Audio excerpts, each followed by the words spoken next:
Сәлеметсіздер ме? Сіздермен I+ республикалық білім беру орталығы және математика тренері Жамбыл. Сабақты бастамас бұрын алдын сабақтың бақылау жұмысынан бірінші есептерді талдау өтейік. 7-ші есеп. Яғни бұл жерде біріншіден модульдің сыртындағы сандардың барлығын екінші жағына өткіземіз. Яғни қосылған 3 екінші жағына азайтылып өтеді. Сонда 6 модуль x тең 15-тен 3 азайтамыз 12. Енді көбейтіліп тұрған 6-ны өткіземін. Сонда модуль x тең, яғни бөлініп өтеді. 12-ні 6-ға бөлеміз 2. Сонда бізде модулдің ішіне қандай сан 2 болып шығады. Модулдің ішінен 2-нің өзі 2 болып шығады. Немесе минус 2-нің өзі 2 болып шығады. Яғни 2 жауабы бар. 2 және минус 2. Келесі 8-ші есеп. Бұл жерде бізде теңдеудің түбірлерін тауып және көбейтіндісін есептеуіміз керек. Теңдеудің өзін шешейік. Пропорцияның қасиеті бойынша көбейтеміз. Сонда бізде 8 көбейтілген 4 модуль x.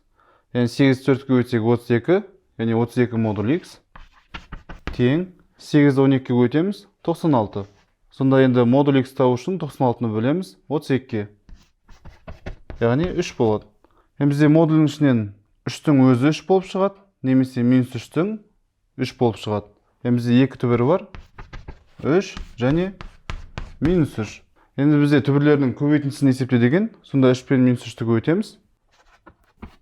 Яғни минус 9. Келесі 9-ші есеп. Яғни бұл жерде бізде теңдеудің түбірлерін тауып және қосындысын есептеуіміз керек. Теңдеуді шешейік, оң және теріс жағдайын қарастырамыз. Оң жағдайында ештеңені өзгертпейміз.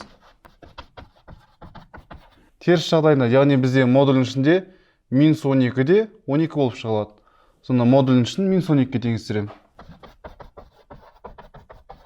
Енді 2 теңдеуді шешеміз. Сонда мына жерде 3 аны табатын болсақ, 12-ден 4 азайтамыз, яғни 8 болады. А-ны табатын болсақ 8-ді 3-ке бөлеміз. Яғни 3-тен 8.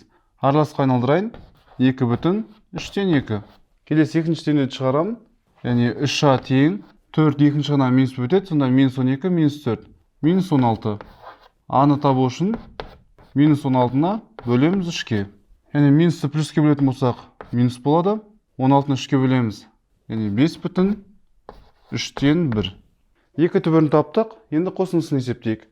Сонда 2 бүтін 3-тен 2 қосылған минус 5 бүтін 3-тен 1. Яғни бұл жерде бізде теріс санның модулі үлкен.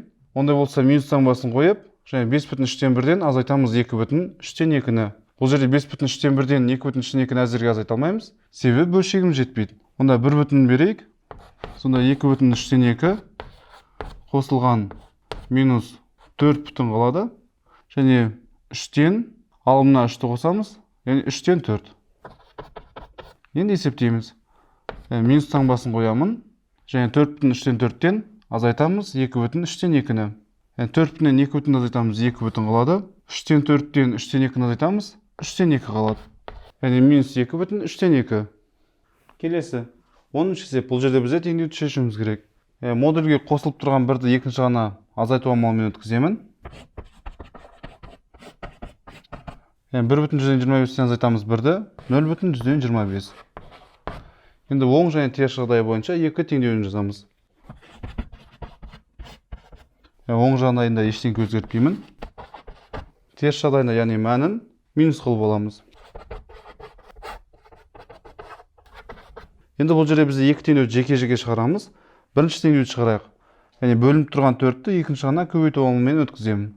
Сонда 7 азайтылған 2х тең 0 бүтін 125-ті 4-ке көбейтсек 1 болады. Енді 2х табатын болсақ 7-тен 1 азайтамыз. 2х-іміз 6-ға тең. Сонда х табу үшін 6-ны 2-ке бөлеміз, яғни х-іміз 3-ке тең. Келесі екінші теңдеуді шығарайық. Яғни бұл жерде де бөлініп тұрған 4-ті екінші жағына көбейту амалымен өткіземін. Яғни 7 азайтылған 2х тең минус 0 бүтін 125-ті 4-ке өтеміз, минус 1. Енді 2х табу үшін сонда 7-ден азайтамыз, минус 1-ді. Бізде 7-ден минус 1-ді азайтсақ, плюске айналады, сонда 8 болады. 2х-іміз 8-ге тең. Яғни х табатын болсақ 8-ді 2-ке бөлеміз, 4-ке тең. Яғни бұл жерде бізде 2 шешім бар, 3 және 4. Ал енді үй жұмысының бірінші есептерін талдау өтейік. Бірінші есептің үшінші бағанын есептейік. 2-ден 1 модуль x қосылған 6 модуль x тең минус 15. Яғни бұл жерде бірінші модуль x-терді біріктіреміз. Сонда 2-ден 1 қосылған 6 бүтін 2-ден 1 модуль x тең минус 15. Сонда модуль x табатын болсақ, минус 15-ті бөлеміз 6,2-ге. Яғни бізде теріс санды оң санға егер бөлетін болсақ, бізде модуль x-іміз, яғни теріс сан болады.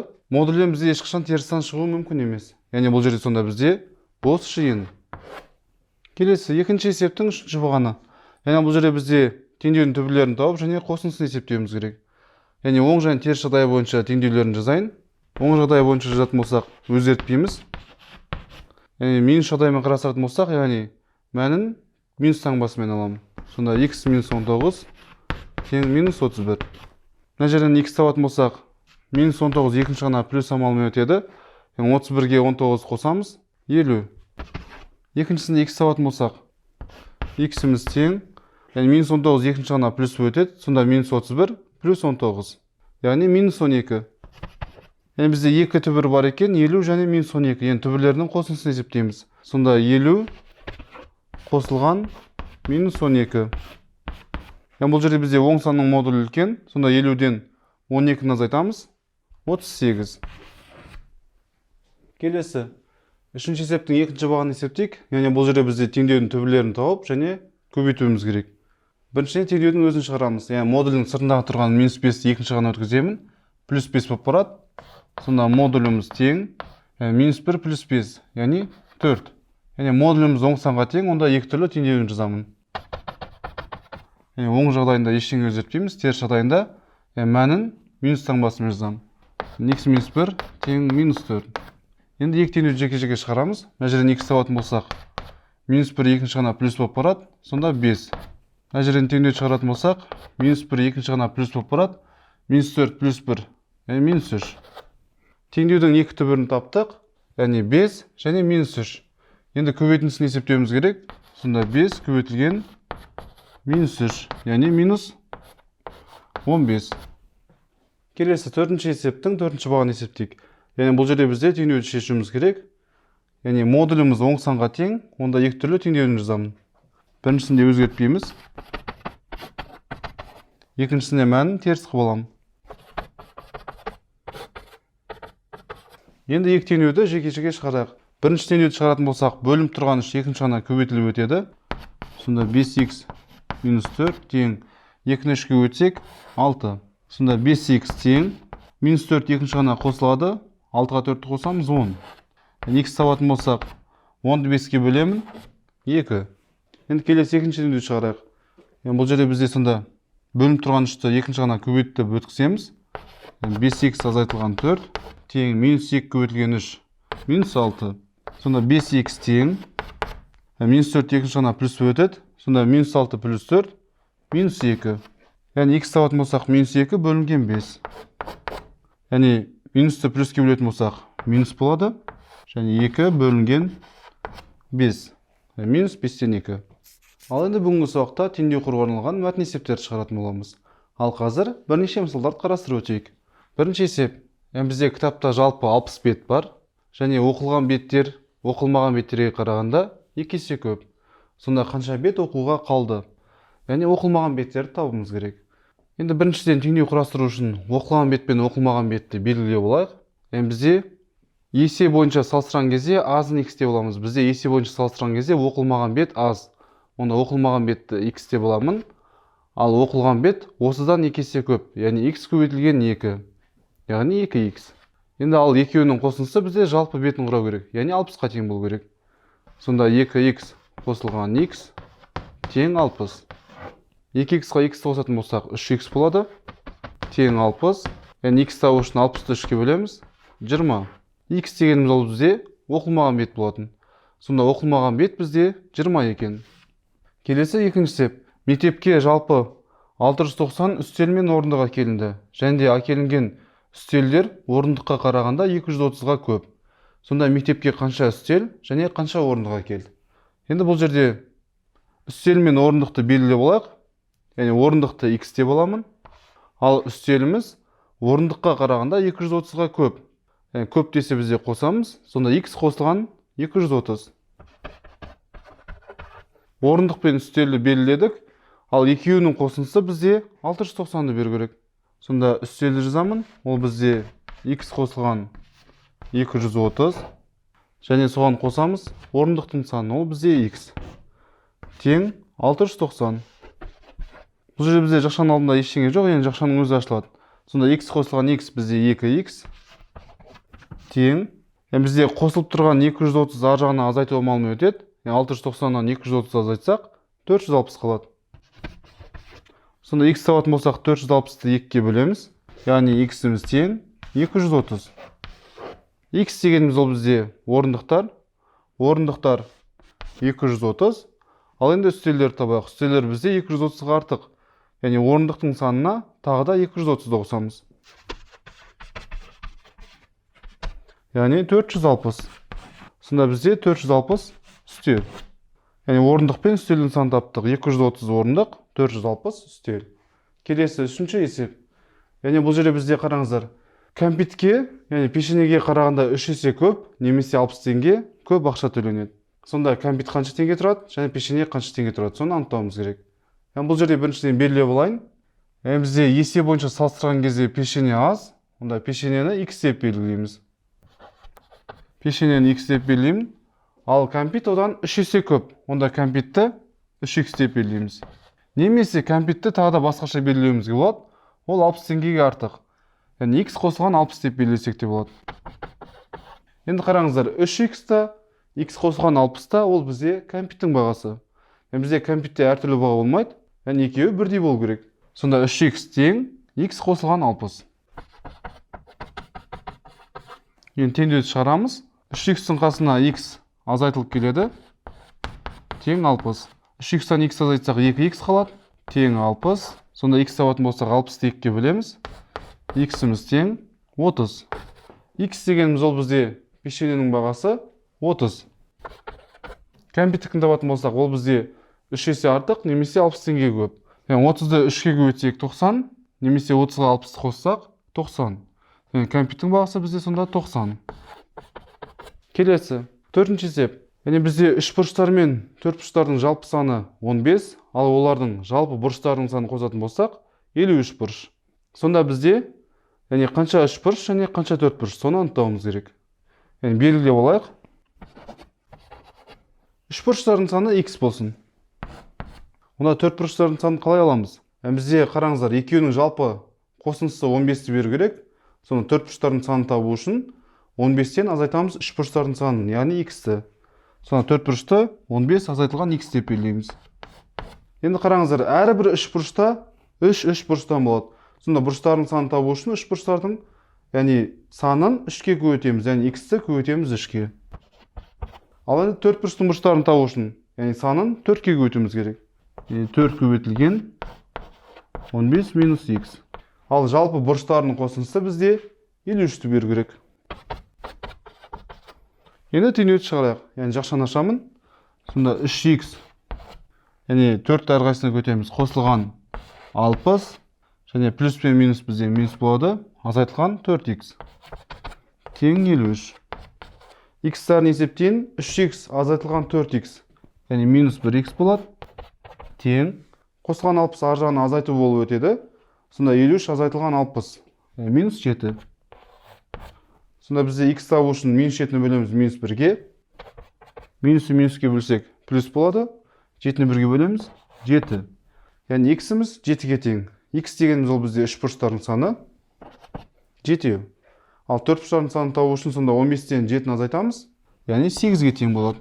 Ал енді видеоны паузаға қойып, келесі есептерді өз беттеріңізден шығарып көріңіздер. Бірінші есеп. Бізде автотұрақта 24 автокөлік бар, және олардың ішіндегі жеңіл автокөліктер жүк автокөліктерінен қарағанда 3 есе артық. Сонда автотұрақта қанша жүк автокөліктері бар? Енді бұл жерде бізде екеуін белгілеп алайық. Есе бойынша бізде азы ол жүк автокөліктері, оны x деп белгілеймін. Ал жеңіл автокөліктері бізде 3 есе артық, яғни 3x деп белгілейміз. Ал жалпы автокөліктерді қосатын болсақ 24 шығу керек. Сонда 3x қосылған x тең 24. 3x-қа x қосатын болсақ 4x тең 24. X табатын болсақ 24-ті 4-ке бөлеміз 6-ға тең. X дегеніміз бізде жүк автокөлігі. Сонда жүк автокөлігі бізде 6-ға тең. Келесі, екінші есеп. Бұл жерде бізде жалпы шаңғы жарысына 53 оқушы қатысты. Және олардың ішінде қыздар ұлдарға қарағанда 17-ге аз. Және шаңғы жарысына қанша қыз және қанша ұл қатысты, соны анықтауымыз керек. Енді бұл жерде бізде ұлдарды x деп аламыз, ал қыздар 17-ге аз. Яғни ұлдардың санынан 17-ні азайтамыз. X азайтылған 17. Жалпы оқушылардың саны бізде 53-ті құрайды. Сонда x қосылған x азайтылған 17 тең 53.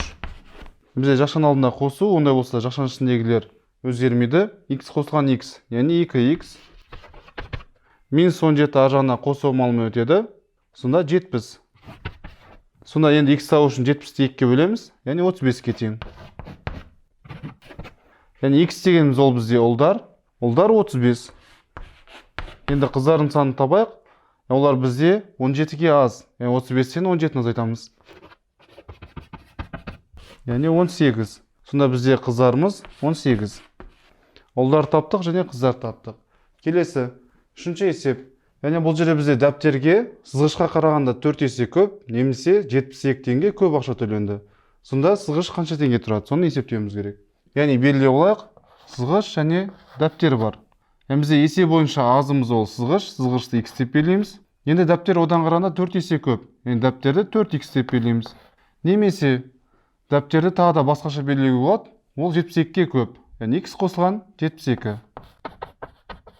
Енді бізде 4x-та x қосылған 72-де дәптердің бағасы. Ондай болса олар өзара тең болу керек.